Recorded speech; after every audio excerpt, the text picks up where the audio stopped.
আগামী মার্চ মাসটি সিংহ রাশি ও সিংহ লগ্নের জাতক জাতিকাদের কেমন কাটবে সেই সম্পর্কে আমরা এই ভিডিওটিতে বিস্তারিত আলোচনা করতে চলেছি। আলোচনাটি খুবই গুরুত্বপূর্ণ হবে, তাই আশা করব আপনারা পুরো ভিডিওটি দেখবেন, স্কিপ করবেন না। কালপুরুষের রাশিচক্রের পঞ্চম রাশি হল সিংহ রাশি, অধিপতি হলেন সূর্যদেব। এখন আপনারা যে অ্যাস্ট্রোলজিক্যাল চার্টটি দেখছেন সেটি সিংহ রাশি ও সিংহ লগ্নের জাতক জাতিকাদের সাপেক্ষে আগামী মার্চ মাসের গ্রহের অবস্থান। পুরো মার্চ মাস জুড়েই আপনাদের রাশিতে কেতু, সপ্তমভাবে রাহু, বুধ ও মঙ্গল এবং অষ্টমে শনি অবস্থান করবেন। 10ই মার্চ পর্যন্ত দেবগুরু বৃহস্পতি বক্রী অবস্থায় আপনাদের একাদশভাবে অবস্থান করবেন। 11ই মার্চ থেকে দেবগুরু বৃহস্পতি মার্গী হয়ে আপনাদের একাদশভাবে গোচর করতে শুরু করবেন। রাশি ও লগ্নাধিপতি রবি 13ই মার্চ পর্যন্ত আপনাদের সপ্তমভাবে অবস্থান করবেন। 14ই মার্চ থেকে রবি আপনাদের অষ্টমভাবে শনিযুক্ত অবস্থায় মীন রাশিতে গোচর করতে শুরু করবেন। 24শে মার্চ পর্যন্ত শুক্র উচ্চস্থ অবস্থায় আপনাদের অষ্টম ভাব মীন রাশিতে গোচর করবেন। 25শে মার্চ থেকে শুক্র আপনাদের নবম ভাব মেষ রাশিতে গোচর করতে শুরু করবেন। আসুন এবার আমরা দেখে নিই আগামী মার্চ মাসটি সিংহ রাশি ও সিংহ লগ্নের জাতক জাতিকাদের কেমন কাটতে চলেছে। কর্মভাবের দিক থেকে আপনাদের রাশির সাপেক্ষে দশম ভাবের অধিপতি হলেন শুক্র। মার্চ মাসের বেশিরভাগ সময়টাতেই শুক্র আপনাদের অষ্টমভাবে উচ্চস্থ অবস্থায় গোচর করবেন, কিন্তু যেহেতু তিনি অষ্টমভাবে অবস্থান করবেন তাই কর্মক্ষেত্রে প্রথম দিকে কিছু বাধার সম্মুখীন আপনাদের হতে হবে, তারপর আপনারা প্রশংসিত হবেন কর্মক্ষেত্রে। যে সমস্ত সিংহ রাশি ও সিংহ লগ্নের জাতক জাতিকারা ফ্যামিলি বিজনেসের সাথে যুক্ত রয়েছেন তাদের জন্য আগামী মার্চ মাসটি যথেষ্ট ভালো হতে চলেছে। তবে একটি কথা মাথায় রাখবেন, পুরো মার্চ মাস জুড়েই আপনাদের সপ্তমভাবে মঙ্গল, রাহু ও বুধ একত্রে গোচর করবেন এবং অঙ্গারক যোগও আপনাদের সপ্তমভাবে এই সময় সৃষ্টি হবে। তার সাথে মার্চ মাসের প্রথম 10 দিন রবি ও রাহুর গ্রহণ দোষও তৈরি হবে। তাই নিজেদের মেজাজকে কিন্তু নিজেদের কন্ট্রোলে রাখতে হবে, না হলে কিন্তু বিপদ আসতে পারে, সেটি কর্মক্ষেত্রেই বলুন বা ব্যবসায়িক ক্ষেত্রেই। আপনাদের রাশি ও লগ্নের সাপেক্ষে নবম ভাবের অধিপতি মঙ্গল তিনি সপ্তমভাবে অধিষ্ঠান করবেন পুরো মার্চ মাস জুড়েই এবং তার চতুর্থ দৃষ্টি দ্বারা আপনাদের দশম ভাবকে তিনি প্রভাবিত করবেন। যারা প্রশাসনিক লেভেলে কাজকর্মের সাথে যুক্ত রয়েছেন, পুলিশ বা মিলিটারি বিভাগের কাজকর্মের সাথে যুক্ত রয়েছেন, তাদের জন্য সময়টা খুবই অনুকূল। এছাড়া যারা ইঞ্জিনিয়ারিং গুডস বা ইঞ্জিনিয়ারিং প্রোডাক্টের ব্যবসার সাথে যুক্ত রয়েছেন তাদের জন্য মার্চ মাসের সেকেন্ড হাফটা খুবই ভালো হওয়ার সম্ভাবনা কিন্তু দেখা যাচ্ছে। 10ই মার্চ পর্যন্ত দেবগুরু বৃহস্পতি আপনাদের একাদশভাবে বক্রী অবস্থায় গোচর করবেন। 11ই মার্চ থেকে বৃহস্পতি মার্গীয় অবস্থায় এবং অতিচারী অবস্থায় আপনাদের একাদশ ভাব মিথুন রাশিতে গোচর করতে শুরু করবেন। অর্থাৎ 10ই মার্চ পর্যন্ত আপনাদের অর্থনৈতিক শ্রীবৃদ্ধিটা একটু ধীর গতিতে হতে পারে। এরপর যখনই দেবগুরু বৃহস্পতি মার্গী হয়ে যাবেন তখন থেকেই আপনাদের অর্থনৈতিক গতি অনেকাংশে বৃদ্ধি পাবে। তবে অষ্টমভাবে শনি মহারাজ উপস্থিত থাকার জন্য কোনো রকম পারিবারিক বিষয় বা শ্বশুরবাড়ির ক্ষেত্রে ব্যয় হওয়ারও যোগ দেখা যাচ্ছে, কিন্তু তার সাথে যেহেতু অষ্টমভাবে শুক্র উচ্চস্থ অবস্থায় গোচর করছেন তাই এই সময় আপনারা কোনো শ্বশুরবাড়ির তরফ থেকে কিছু অর্থনৈতিক উপঢৌকন বা উপহার পেতেও পারেন। তার সাথে পৈতৃক কোনো সম্পত্তি লাভও এই সময় আপনাদের হবার সম্ভাবনা দেখা যাচ্ছে। আপনাদের রাশির সাপেক্ষে দ্বিতীয় ভাবের অধিপতি বুধ পুরো মার্চ মাস জুড়েই আপনাদের সপ্তমভাবে অবস্থান করবেন এবং তিনি রাহু ও মঙ্গলের অঙ্গারক দোষের মধ্যে কিন্তু বিচরণ করবেন। ফলস্বরূপ আপনারা রোজগার হয়তো অনেক করবেন, কিন্তু সঞ্চয় করতে আপনাদের যথেষ্ট কষ্ট করতে হবে। 25শে মার্চ এর আগে অবধি শুক্র উচ্চস্থ অবস্থায় আপনাদের অষ্টমভাবে অবস্থান করবেন এবং তার সাথে শনি মহারাজও যুক্ত থাকবেন। এই দুইটি গ্রহের সপ্তম দৃষ্টি আপনাদের দ্বিতীয় ভাবকে প্রভাবিত করবে। কোথাও আটকে যাওয়া কোনো টাকা বা অতীতের কোনো না পাওয়া বা আদায় না হওয়া অর্থ এই সময় আপনাদের জীবনে আবার চলে আসতে পারে বা সেই টাকা আপনারা ফেরত পেতে পারেন। আপনারা যারা কোনো সম্পদ ক্রয় করতে চাইছেন তাদের জন্য মার্চ মাসের প্রথম অর্ধটি শুভ হবে, কারণ দ্বিতীয়ার্ধে রাশি ও লগ্নাধিপতি রবি অষ্টমভাবে গোচর করে যাবেন।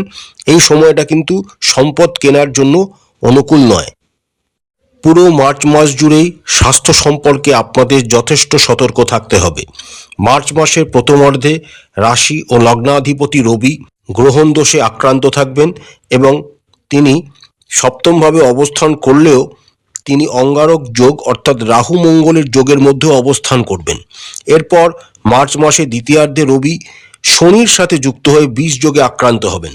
সুতরাং পুরো মার্চ মাস জুড়েই আপনাদের রাশি ও লগ্নাধিপতি রবির অবস্থান কিন্তু খুব একটা ভালো হবে না, তাই খুব সাবধানতা অবলম্বন করতে হবে।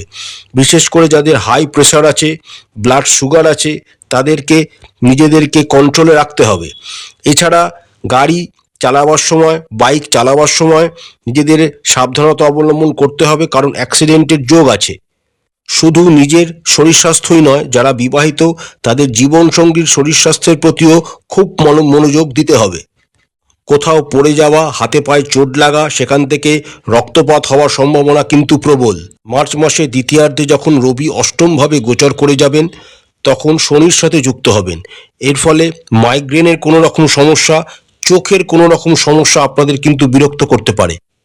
তার সাথে যারা হার্ট পেশেন্ট আছেন বা লাংসের কোনো সমস্যায় ভুগছেন তাদেরও সাবধানতা অবলম্বন করা একান্ত জরুরি। অর্থাৎ মোটামুটি দিক থেকে আমরা যদি দেখি তাহলে পুরো মার্চ মাস জুড়েই সিংহ রাশি ও সিংহ লগ্নের জাতক জাতিকাদের খুবই সাবধানতা অবলম্বন করতে হবে এবং দরকার পড়লে ভালো কোনো চিকিৎসকের পরামর্শ অবশ্যই নেওয়া উচিত হবে। আপনারা যারা প্রেমের সম্পর্কে যুক্ত রয়েছেন তাদের জন্য কিন্তু সময়টা খুবই ভালো, কারণ আপনাদের রাশি ও লগ্নের সাপেক্ষে পঞ্চম ভাবের অধিপতি বৃহস্পতি তিনি পুরো মার্চ মাস জুড়েই একাদশভাবে অবস্থান করবেন এবং তার সপ্তম দৃষ্টি দ্বারা তার নিজস্ব ঘর ধনু রাশি ও আপনাদের পঞ্চম ভাব ধনু রাশিকে তিনি প্রভাবিত করবেন এবং 10ই মার্চের পর দেবগুরু বৃহস্পতি আবার মার্গীয় হয়ে যাবেন। অর্থাৎ মার্চ মাসটি প্রেম জীবনের দিক থেকে আপনাদের দারুণ হতে চলেছে। এই সময় আপনারা নিজেদের প্রেমিক বা প্রেমিকার সাথে কোথাও বেড়াতে যেতে পারেন।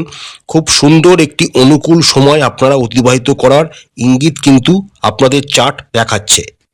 প্রেমের কারক গ্রহ শুক্র উচ্চস্থ অবস্থায় মার্চ মাসের বেশিরভাগ সময় অবস্থান করবেন আপনাদের অষ্টম গৃহে, অর্থাৎ আপনাদের দাদু ঠাকমা ইত্যাদির আশীর্বাদও আপনারা প্রেম জীবনে পাবেন। এই সময়কালে আপনারা যারা নিজেদের প্রেমকে বিবাহে রূপান্তরিত করতে চাইছেন বা প্রেমের সম্পর্কে বাড়িতে জানাতে চাইছেন, জানাতে পারেন, সময়টা খুবই অনুকূল। তবে বিবাহের ক্ষেত্রে কিন্তু কিছু বাধার সম্মুখীন আপনাদের এই সময় হতে হবে, তাই আরেকটু ওয়েট করে যাওয়া আপনাদের জন্য বেশি ভালো হবে। যে সমস্ত জাতক জাতিকারা বিবাহিত তাদের আগামী মার্চ মাসটি খুব সতর্ক থাকতে হবে। বিশেষ করে জীবনসঙ্গীর শরীর স্বাস্থ্যের প্রতি বেশি সজাগ দৃষ্টি রাখতে হবে, কারণ সপ্তমভাবে রাশি ও লগ্নাধিপতি রবি, তার সাথে বুধ, মঙ্গল ও রাহু মার্চ মাসের প্রথমার্ধে অবস্থান করবেন। প্রথমার্ধে আপনাদের জীবনসঙ্গীর শরীর স্বাস্থ্যের অবনতি হওয়ার প্রবল ইঙ্গিত কিন্তু আপনাদের জন্মচার্ট দিচ্ছে। তাই অবশ্যই সাবধানতা অবলম্বন করবেন এবং ভালো কোনো চিকিৎসকের পরামর্শ নেবেন। মার্চ মাসে দ্বিতীয়ার্ধে রবি যখন আপনাদের অষ্টমভাবে গোচর করে যাবেন এবং শনির সাথে যুক্ত হবেন তখন আপনাদের শ্বশুরবাড়ি থেকে কিন্তু কোনো রকম প্রবলেম আপনাদের ফেস করতে হবে। যদিও শুক্র উচ্চস্থ অবস্থায় 25 তারিখ পর্যন্ত সেখানে অবস্থান করবেন, তিনি আপনাদের সেই জায়গাটা যাতে না বেড়ে যায় তার জন্য তিনি আশীর্বাদ প্রদান করবেন, কিন্তু 26শে মার্চের পর কিন্তু জায়গাটা আরও বৃদ্ধি পেতে দেখা যাচ্ছে।